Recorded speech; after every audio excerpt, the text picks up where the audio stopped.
दोस्तों, एक बार फिर से एक और खतरनाक वीडियो में आपका स्वागत है। इस्तकबाल है। जी हां दोस्तों, यूपी के शहर में हुआ फकीर बाबा का करिश्मा। वही उत्तर प्रदेश, जहां के सीएम योगी आदित्यनाथ हैं, वहीं हुआ फकीर का करिश्मा।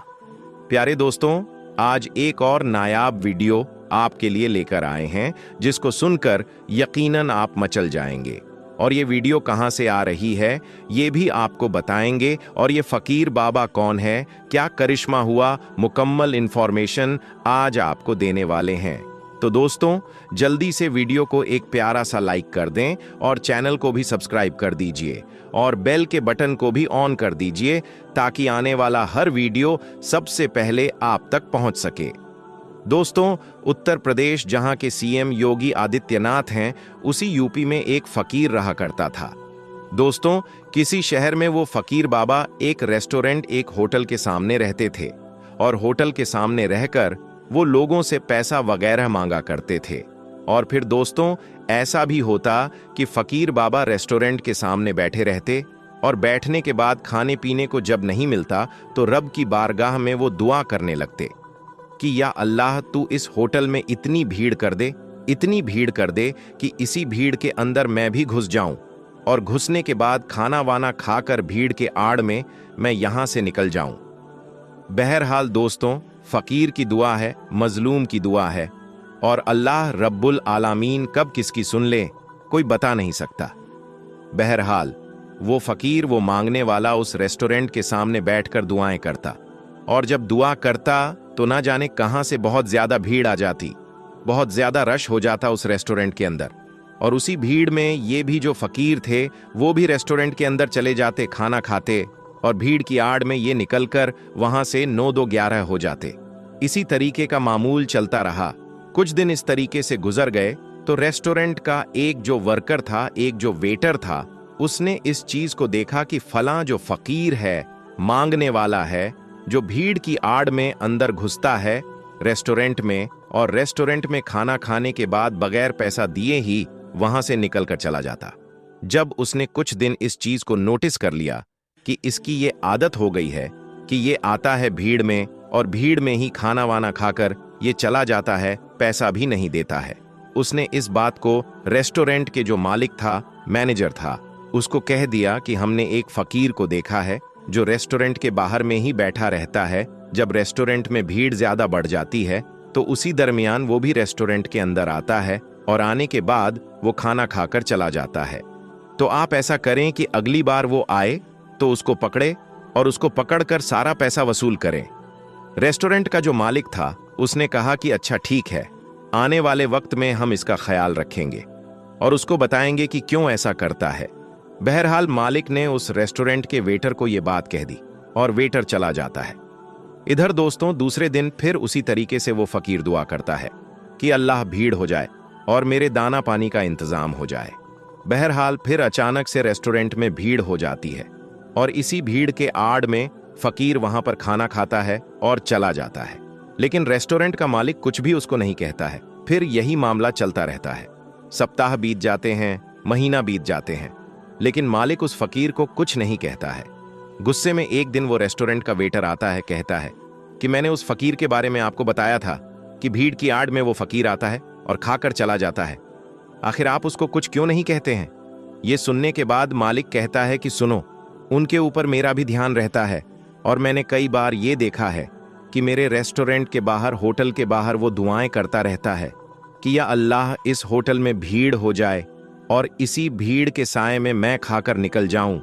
और सुनो, मैंने इस चीज को भी नोटिस किया है कि जब जब वो फकीर आता है इस रेस्टोरेंट में, जब जब दुआएं करता है, तब तब रेस्टोरेंट में, इस होटल में भीड़ बढ़ जाती है।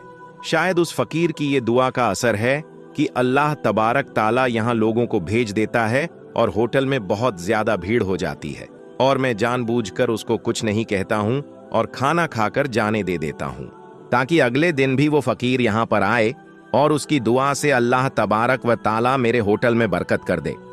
और मैं ये देख रहा हूं कि जब जब वो फकीर आता है, जब जब वो दुआएं करता है, यहां पर होटल में बैठने वालों की तादाद में एकदम बढ़ोतरी हो जाती है, खचाखच होटल भर जाता है। और यही वजह है कि मैं उसको मना नहीं करता हूं और मैं चाहता हूं कि वो आता रहे।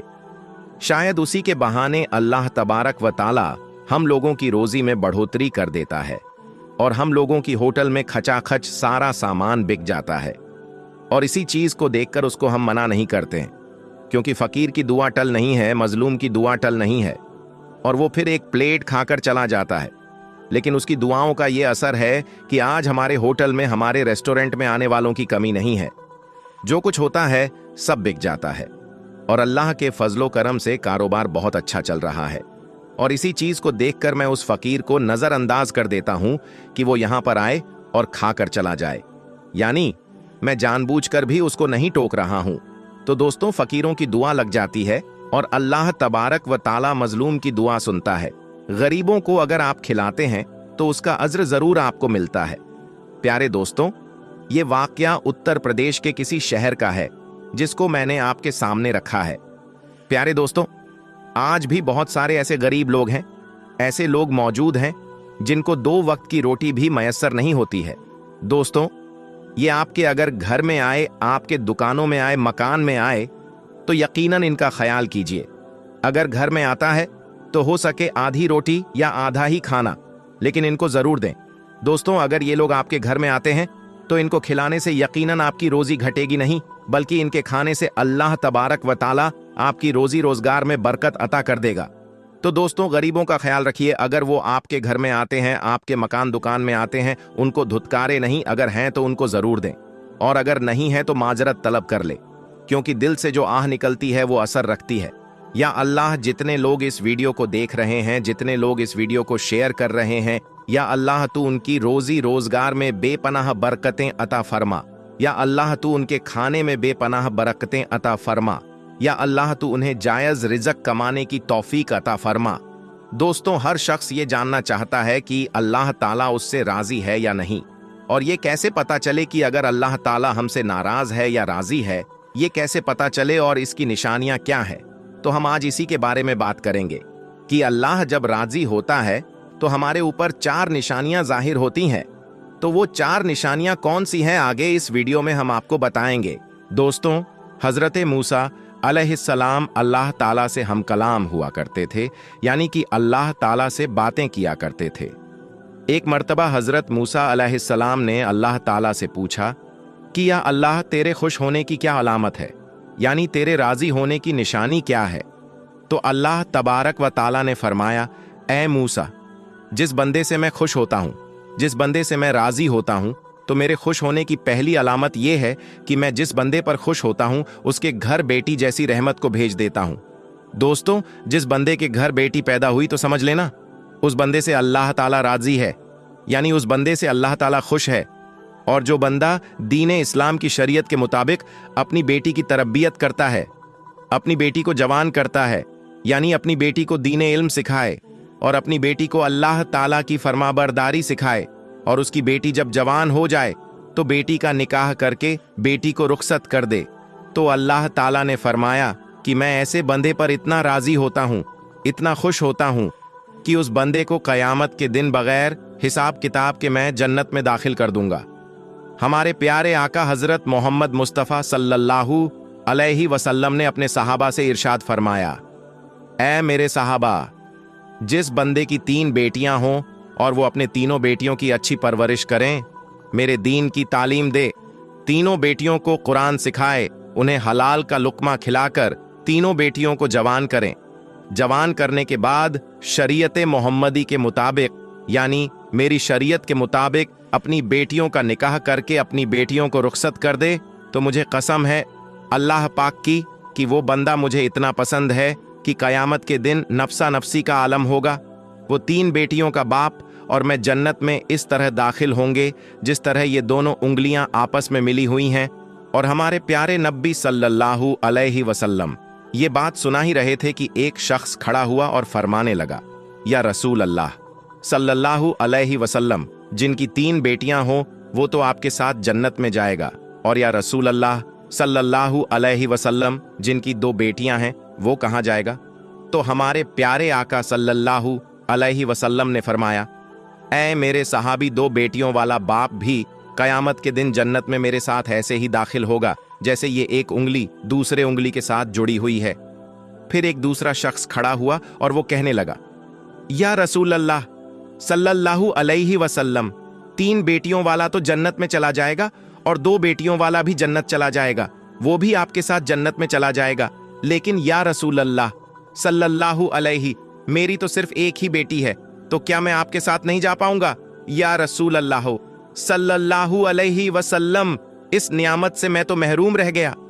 तो हमारे प्यारे रसूल हजरत मोहम्मद मुस्तफ़ा सल्लल्लाहु अलैहि वसल्लम ने फरमाया, ऐ मेरे सहाबी, जिस शख्स की एक बेटी भी क्यों ना हो, अगर वो हलाल लुकमा अपनी बेटी को खिलाकर अपनी बेटी को जवान करेगा और दीन की तालीम लेकर उसका निकाह करके उसकी रुखसती करेगा, तो एक बेटी वाला भी क़यामत के दिन जन्नत में मेरे साथ ऐसे ही जाएगा जैसे ये दोनों उंगलियां एक दूसरे के साथ जुड़ी हुई हैं। फिर तीसरा शख्स खड़ा हुआ और रोने लग गया, उसकी आंखों में आंसू आ रहे थे। तो प्यारे रसूल सल्लल्लाहु अलैहि वसल्लम ने फरमाया, ऐ शख्स, तुम्हें क्या हुआ, तुम रो क्यों रहे हो? तो फिर वो कहते हैं, या रसूल अल्लाह, मैं तो फिर मारा गया, मैं तो इस नियामत से महरूम रह गया। तो रसूल अल्लाह सल्लल्लाहु अलैहि वसल्लम ने फरमाया, ऐ शख्स, बताओ तो सही क्या हुआ है? तो वो शख्स कहने लगा, या रसूल अल्लाह, 3 बेटियों वाला तो जन्नत में जाएगा, 2 बेटियों वाला भी आपके साथ जन्नत में जाएगा, और जिसकी एक बेटी भी है वो भी आपके साथ जन्नत में चला जाएगा। तो हुजूर, मेरी तो एक भी बेटी नहीं है, तो फिर मैं कहां जाऊंगा? तो फिर मैं तो आपके साथ जन्नत में नहीं जा पाऊंगा। तो हमारे नबी सल्लल्लाहु अलैहि वसल्लम ने फरमाया, ऐ शख्स, क्या तुम्हारी बहन है? तो उस शख्स ने कहा, जी हां रसूल अल्लाह, मुझे बहन है। तो रसूल अल्लाह सल्लल्लाहु अलैहि वसल्लम ने फरमाया, जाओ अपनी बहन के मुंह में हलाल का लुकमा डालो, यानी उसको हलाल खिलाओ। अपनी बहन की परवरिश करो, उसको दीन की तालीम दो, उसको कुरान की तालीम दो। अपनी बहन को शरीयत के मुताबिक उसका निकाह करके उसे रुखसत कर दो। तो कसम है रब्बे जुल जलाल की, कयामत का दिन होगा, नफ्सा नफ्सी का आलम होगा, तू और मैं जन्नत में ऐसे होंगे जैसे ये दोनों उंगलियां एक दूसरे के साथ जुड़ी हुई हैं। तो दोस्तों, ये है बेटी की शान, ये है बेटी का मर्तबा। बेटी अल्लाह ताला की रहमत होती है। दोस्तों, अल्लाह ताला ने हज़रत मूसा अलैहिस्सलाम से फरमाया कि मेरे खुश होने की सबसे पहली अलामत कि मैं जिस बंदे से राज़ी होता हूँ, जिस बंदे से खुश होता हूँ, तो मैं उसके घर को बेटी जैसी रहमत से नवाज देता हूँ।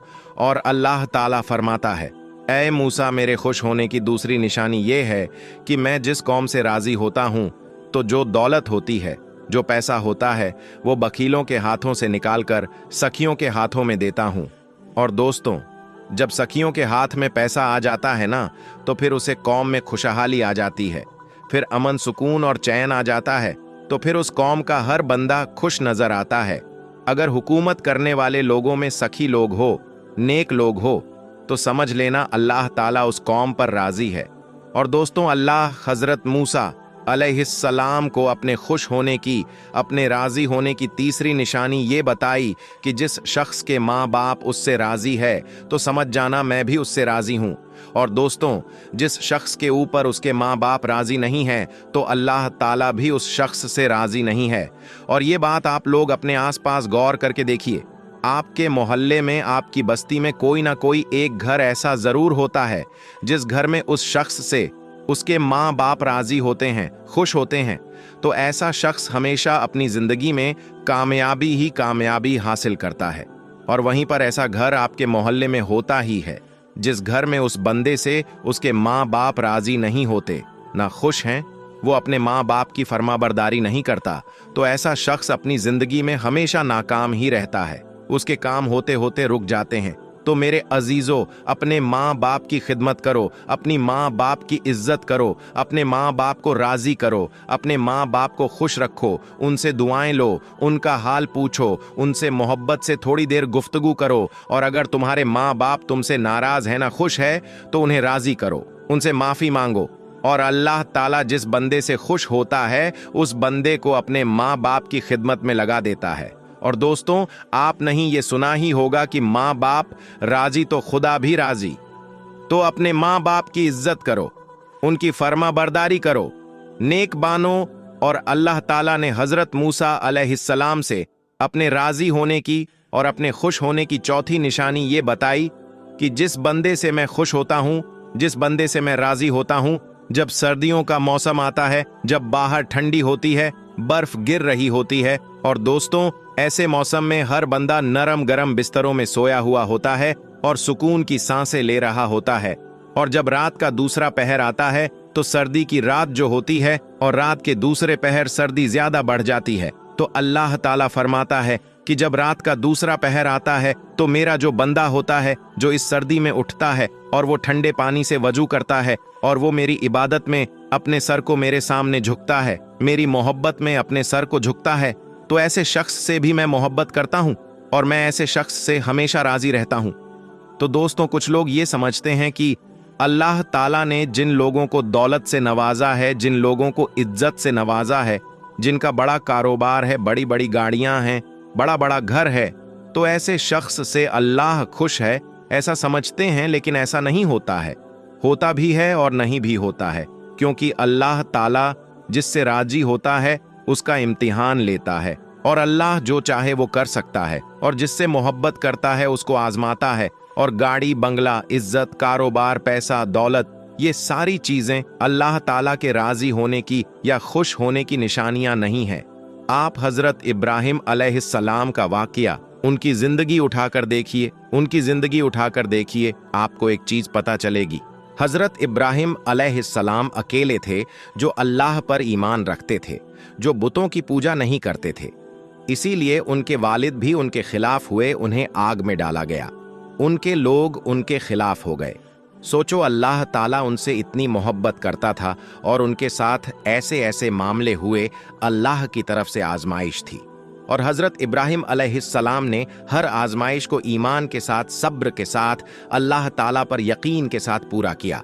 और आज हम ये कहते हैं कि जिस शख्स के पास अच्छा कारोबार है, दौलत है, बड़ी गाड़ियां हैं, बड़े बंगले हैं, बड़ी ज़मीन है, जायदाद है, अल्लाह ताला उससे मोहब्बत करता है, ऐसा नहीं है।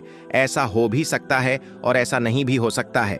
ये निशानी नहीं है अल्लाह ताला के राजी होने की या खुश होने की कि अगर आप सही सलामत हैं, आपका जिस्म सही सलामत है, आपका घर सही सलामत है, आपके घर में रहने वाले सही सलामत है, आपके माँ बाप सही सलामत हैं, आपको औलाद जैसी नियामत से अल्लाह ताला ने नवाजा है, आप थोड़ा ही कमाते हैं लेकिन हलाल कमाते हैं, तो भी अल्लाह ताला आपसे राजी होता है, खुश होता है।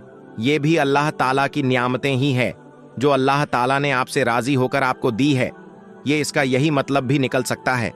जरूरी नहीं कि अल्लाह ताला जिस शख्स से, जिस बंदे से राजी हो उसे दौलत दे दे, उसे गाड़ी दे, बंगला दे, दुनिया की ऐसो आराम दे दे। अल्लाह ताला हर शख्स को हर तरह से आजमाता है। अल्लाह ताला ने अपने नबियों को आजमाया तो हम तो उसके बंदे हैं। हजरत अय्यूब अलैहिस्सलाम को अल्लाह ताला ने दौलत दी, बहुत सारी दौलत दी थी, लेकिन आखिर में अल्लाह ताला ने उनसे वो दौलत वापस लेकर उनका इम्तिहान लिया। हजरत यूसुफ अलैहिस्सलाम को गुलाम बनाकर जिंदान में डाला गया। अल्लाह ताला ने उन्हें वहां से निकालकर मिस्र का बादशाह बनाकर दिया। हमारे नबी हजरत मोहम्मद मुस्तफ़ा सल्लल्लाहु अलैहि वसल्लम फांके किया करते थे। कितने दिनों तक तो उनके घर में चूल्हा नहीं जला करता था। तो अल्लाह ताला हर शख्स को अलग अलग तरह से आजमाता है, अलग अलग चीजों से आजमाता है। किसी को दौलत देकर आजमाता है तो किसी से दौलत लेकर आजमाता है। और अल्लाह ताला कुरान में फरमाता है, बेशक हम तुम्हें आजमाएंगे और जरूर आजमाएंगे। तो दोस्तों, आज की वीडियो यही थी जिसमें हमने आपको बताया कि अल्लाह ताला के राजी होने की 4 निशानियां कौन सी है, यानी अल्लाह ताला जिससे राजी होता है तो कौन सी निशानियां जाहिर होती हैं। तो दोस्तों, आज की इस वीडियो में बस इतना ही। हम मिलेंगे आपको अगली वीडियो में, तब तक के लिए अल्लाह हाफिज।